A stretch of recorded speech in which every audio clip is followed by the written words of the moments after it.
यकीन करेंगे अगर कोई आपसे कहे कि उसकी माँ की मौत को 10 साल से ज्यादा बीत चुके हैं, लेकिन आज भी वो उसे सपनों में मिलती है, उसे रास्ता दिखाती है और उसके जिंदगी के फैसलों में उसका साथ देती है? क्या ये सिर्फ यादें हैं या फिर कुछ रिश्ते मौत के बाद भी खत्म नहीं होते? नमस्कार दोस्तों, मैं हूं अभिषेक और आपका स्वागत है भयावह पॉडकास्ट में। आज की कहानी हमें एक लड़की ने व्हाट्सएप पे भेजी है। ये कहानी है दर्द की, एक परिवार के टूटने की और एक ऐसे सवाल की जिसका जवाब उसे आज तक नहीं मिला। आज से लगभग 10 साल पहले मेरी जिंदगी हमेशा के लिए बदल गई। मेरी माँ का नाम आशा था। मैं उस वक्त छोटी थी, लेकिन जो कुछ हुआ उसकी परछाई आज भी मेरी जिंदगी पर है। मेरी छोटी बहन का जन्म, उसके जन्म के बाद मेरी माँ को मानसिक तनाव और डिप्रेशन, ऐसी सारी चीजें हो गई थी और इन चीजों से वो कुछ समय से गुजर रही थी। परिवार के लोगों ने सोचा कि शायद कुछ दिन अपने मायके में रहने से उन्हें बेहतर महसूस होगा, इसलिए उन्हें मेरी नानी के घर भेज दिया गया। वहां रहने के दौरान उन्होंने कुछ ऐसी बात कही जो उस वक्त किसी को समझ नहीं आई। माँ बार बार कहती थी, अगर बेटी हुई तो उसे किसी को दे देना। उस वक्त सबने सोचा कि वो तनाव में है और ऐसी बातें सिर्फ गुस्से या परेशानी में कह रही है। लेकिन कुछ समय बाद उन्होंने फिर वही बात कही। इस बार उन्होंने कहा, बच्ची को किसी को दे दो।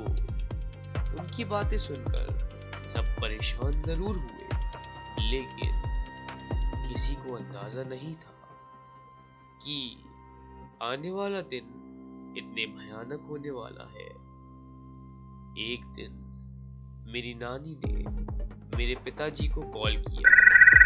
उन्होंने बताया कि माँ घर में कहीं दिखाई नहीं दे रही है। सब तरफ तलाश शुरू हुई,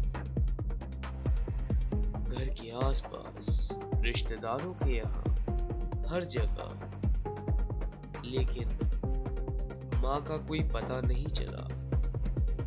कुछ समय बाद जो खबर मिली उसने पूरे परिवार को तोड़कर रख दिया। मेरी माँ की लाश एक नदी में मिली थी। उस दिन के बाद मेरी जिंदगी कभी पहले जैसी नहीं रही। माँ के जाने के बाद परिवार में बहुत सी उलझने और विवाद शुरू हो गए। कई सवाल थे, कई शक थे और कई बातें ऐसी थी जिनके जवाब आज तक किसी को नहीं मिले। लेकिन मेरी कहानी का सबसे अजीब हिस्सा इसके बाद शुरू होता है। माँ की मौत के बाद मुझे कई बार ऐसा महसूस होने लगा जैसे वो मेरे आसपास है। शुरू में मैंने इस बात को नजरअंदाज किया। मुझे लगा शायद मैं उन्हें बहुत याद करती हूँ, लेकिन धीरे धीरे ये एहसास और गहरे होते गए। कई बार मुझे उनकी आवाज सुनाई देती थी, और कई बार वो मेरे सपनों में आती थी। ये आम सपने नहीं थे। उन सपनों में वो मुझसे बात करती थी, मुझे समझाती थी, संभालती थी, और कभी कभी ऐसा लगता था जैसे वो मुझे किसी बात के लिए तैयार कर रही है। समय बीत गया, लेकिन एक और बात थी जो मुझे अंदर ही अंदर परेशान कर रही थी।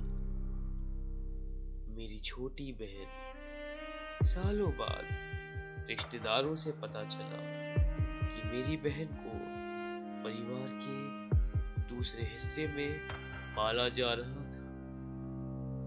उसका नाम भी मेरी माँ के नाम से मिलता जुलता रखा गया। जब मैंने ये सुना तो मेरे अंदर बहुत सारे सवाल एक साथ खड़े हो गए। क्या माँ को पहले से कुछ अंदाजा था? क्या उनके दिल में कोई डर था, या ये सिर्फ एक दुखद संयोग था? आज भी मुझे इसका जवाब नहीं पता, लेकिन एक बात जरूर जानती हूँ। 10 साल बीत जाने के बाद भी मैंने कभी अपनी माँ को पूरी तरह खोया हुआ महसूस नहीं किया। जब भी जिंदगी मुश्किल होती है, जब भी मैं टूटने लगती हूँ, मुझे आज भी उनके सपने आते हैं, और हर बार मुझे लगता है जैसे वो कह रही हूँ, मैं यही हूँ। अब ये सिर्फ मेरी यादें हैं, या वाकई एक माँ अपने बच्चों के साथ हमेशा रहती है? ये फैसला मैं आप पर छोड़ता हूँ। आप क्या सोचते हैं?